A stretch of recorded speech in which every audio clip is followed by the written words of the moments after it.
What distinguishes my life from the life of a non-Christian? What makes the Christian life distinct in this world? It's one of the most important topics that we can address, and we're going to today on this Monday. Welcome back to the podcast. And we're going to get there through another question. How do I serve in God's strength? That's the question that is sparked by 1 Peter chapter 4, verses 10 to 11. It was sent to us by a listener named Jacob in Minneapolis. Dear Pastor John, thank you for looking at my question. 1 Peter 4, 10 to 11 says, "As each has received a gift, use it to serve one another as good stewards of God's varied grace. Whoever speaks is one who speaks oracles of God. Whoever serves is one who serves by the strength that God supplies, in order that in everything God may be glorified through Jesus Christ." In my fight for faith and love and holiness, I want to glorify God. I don't want my work to be in vain. So my question is this: what does serving by the strength of God mean? How do I do it? And how am I to work in such a way that it is God's strength working in me? I think this is just about the most fundamental question you can ask about how to live the distinctively Christian life. How do you live so that it is not you who live, but Christ who lives in you? How do you exert yourself and make resolutions in such a way that you are not relying on your exertions and your resolutions, but on the supernatural work of the Spirit of God in you? The text that Jacob is focusing on, one of my favorites for ministry, is verse 11 of 1 Peter 4. Whoever serves, let him serve in or by the strength that God supplies. So there's the command. And he's just saying, please help. How do you do that? What a mystery, what a miracle that is. We serve, but we serve by the supply of the strength of another. How? He says. And of course, this is not the only text that presses this huge issue upon us. Romans 8:13, by the Spirit put to death the deeds of the body. So we are to do the sin killing, but we are to do it by the Spirit. How? Philippians 2:12, work out your own salvation because it is God who works in you to will and to work for his good pleasure. So we are to work, but the willing and the working is God's willing and working. How? How do we experience that? 1 Corinthians 15:10, I worked harder than any of them, though it was not I, but the grace of God that was with me. So Paul did work hard, but his effort was in some way not his. How do you do that? Colossians 1:29, I toil, struggling with all his energy that he powerfully works in me. Wow.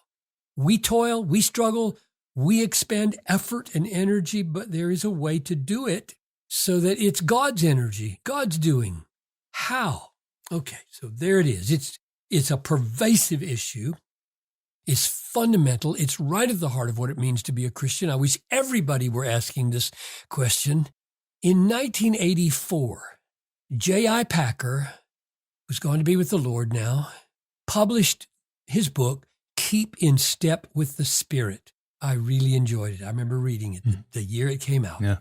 In it, on page 125, he gives his answer to this question. And I'm going to read you his quote, just one paragraph. Quote, first, as one who wants to do all the good you can, you observe what tasks, opportunities, and responsibilities face you. Second, you pray for help in these, acknowledging that without Christ, you can do nothing. Nothing fruitful, that is, John 15:5. Third, you go to work with a good will and a high heart, expecting to be helped as you asked to be. Fourth, you thank God for help given. ask pardon for your own failures, en route, and request more help for the next task. End quote. Well, I was 38 years old when I read that. I had been a pastor for 4 years.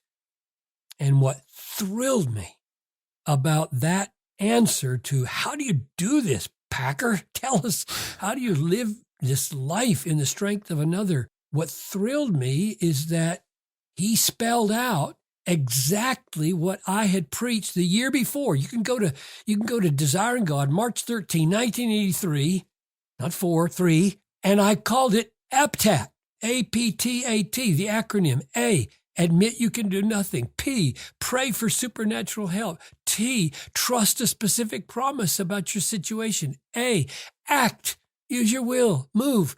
T, thank God. I was just blown away that the year after I wrote APTAT, I found in my favorite theologian, just about, a duplicate of what I was thinking. I thought, I'm not quirky here at all. This is just old-fashioned. He calls it Augustinian sanctification or something like that. The difference between my APTAT and Packer's paragraph is this. He barely mentions my middle T, trust a specific promise about your situation that you're about to walk into. You can hear that he means it. He believes it. Of course he does. You can hear it in his third point, but it's almost lost. He says it this way. Third, you go to work with a good will and a high heart, and then he says, expecting to be helped. I say, yes, exactly. That's faith. Expecting to be helped according to your request for help. But I think, this is the biggest difference, it's a matter of emphasis, I think this middle T, ask, pray, trust, so trust is the middle T, ask, pray, trust, act, thank, APTAT. The middle T is so crucial, I wrote a whole book about it called Living by Faith in Future Grace. That's a 400-page book on T. We need a book for every one of those letters. But for me, it was so huge that it didn't get muted in point 3. It got blown up in Future Grace. That book was really about the middle T, trust a specific promise when you're facing a situation that causes you uncertainty or anxiety or fear. And I think that step of T, trust in a specific promise, is missing in most Christians' attempt to live the Christian life. It's certainly my most common mistake. Most of us face a difficult task that makes us anxious, and we remember to say, help me, help God, I need you. So we more or less reflexively express the first 2 steps, A, P, ask or admit helplessness and ask for pray for help.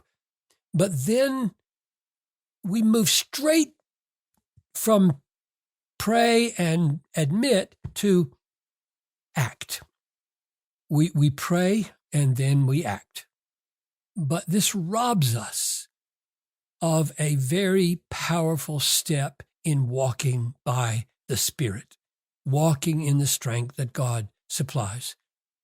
After we pray for God's help, this is T now, we should remind ourselves of a specific promise that God has made and fix our minds on it and put our faith in it.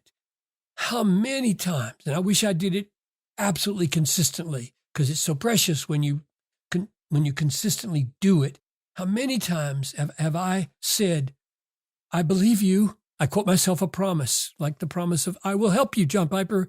I will strengthen you. I'll uphold you. And I say, I believe you. I believe you right now. I'm walking into this pulpit. I believe you walking onto the stage. I believe you walking into this difficult conversation I'm going to have down here at Maria's. I believe you right now. This is true. Help is on the way. Increase my faith. I'm trusting you, Lord.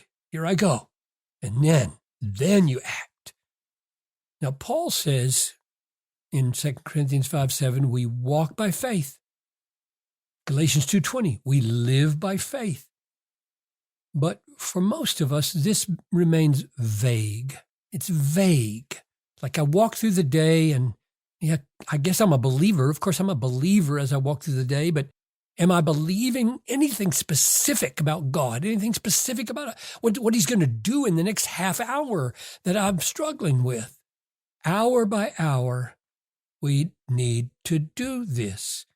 We do it by reminding ourselves of specific, concrete promises that God has made and Jesus has bought with his blood. 2 Corinthians 1:20, all the promises of God are yes in Jesus.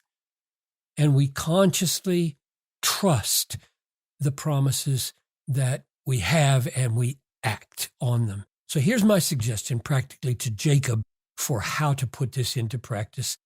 Read the Bible every day, always on the lookout for specific promises God may want to give you for that very day. But don't lean only on the Bible reading for the day. Memorize a few promises that are so universally applicable to every situation that they will serve you when you face a task to be done in the strength that God supplies. Then, as those tasks come, go through APTAT. Admit you can't do this on your own, not fruitfully, not with any eternal significance. Pray for the help you need. Then call to mind one of your memorized promises and trust it. Put your faith in it. Then act, believing that God is acting in you, through you, according to his promise, and then thank him. So here are a few of my go-to promises day by day. I suppose the most common one over the last 50 years is Isaiah 41:10. Fear not, John. So I can hear him. I hear God talking. I hear Jesus say this. I bought this for you, John. Fear not, for I'm with you. Be not dismayed. I'm your God. I will strengthen you in the next half hour. I will help you in the next hour. I will hold you up with my righteous right hand in the next day. I will. Do you believe me? John Piper, do you believe me?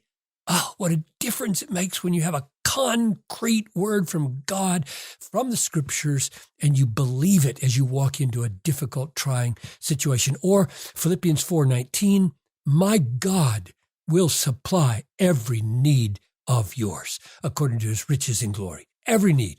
No question. What you need, you'll have. Go. Or Hebrews 13:5-6, I will never leave you. I will never forsake you.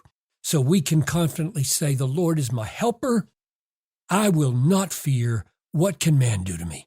Man can't do anything to me but what God at my side omnipotently permits him to do because he loves me. And foundational for every one of those, I've got, goodness, I don't know how many of these promises are written down, but here's the last one I'll mention. Romans 8:32, he who did not spare his own son, but gave him up for us all. So that's the foundation of absolutely everything. Christ died for me. How will he not with him graciously give John Piper all things? What a great promise to walk into every situation with. So never cease to ponder Paul's words in Galatians 2:20. I have been crucified with Christ. It is no longer I who live, but Christ who lives in me. There's that switch. No longer I, but Christ. And then he explains it. And the life that I now live, oh yes, you do live a life in the flesh, I live by faith in the Son of God who loved me and gave himself for me. So not I, yet I by faith. And I'm simply saying, make it specific. By faith in a particular precious promise. Yeah, very applicable. Thank you, Pastor John. This episode reminds me of one other episode that featured this trio of texts, 1 Corinthians 15:10 and Colossians 1:29 and 1 Peter 4:11. It was back in our first year, I think it was, APJ 143. and it's titled Work Like an Arminian, Sleep Like a Calvinist, ? Work Like an Arminian, Sleep Like a Calvinist. A great episode to complement this one. Check it out. Thank you for joining us today. Ask a question of your own. Search for APJ 143 in the archive or subscribe to the podcast. You can do all that at AskPastorJohn.com. That's AskPastorJohn.com. I'm your host, Tony Reinke. We'll see you back here on Wednesday.